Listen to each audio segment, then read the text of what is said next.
I have a question for you. I remember being in the room of the Unity Reform Commission in 2017, and you had resolutions for financial transparency, accountability, finally actually seeing a budget if you're on the DNC. What became of all that? That is the biggest and best story that has never been reported. Norman, we passed those resolutions.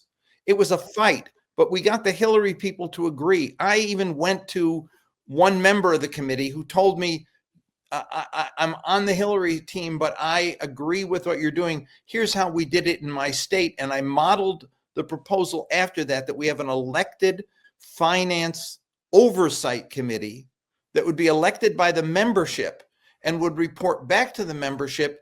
And we'd have a debate to fulfill the bylaw requirement that said annually the DNC should review the budget and the effectiveness of expenditures and staff. That's what the budget said. That's what the bylaw said. Well, it passed.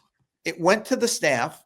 When it came back at the next meeting, that was out. It was deleted.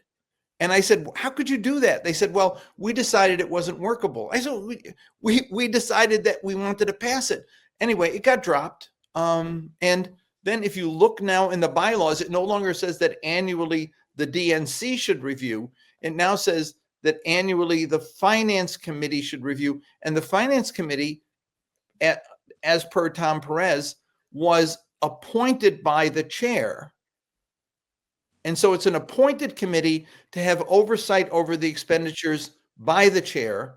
And remember, we got into this whole thing over Derry Wasserman's under the table dealings that were shady. And so you're going to let the chair appoint the committee that's going to oversee the chair. Right. Really? That's what happened to it. Norman, it got passed and it got dropped. It just evaporated.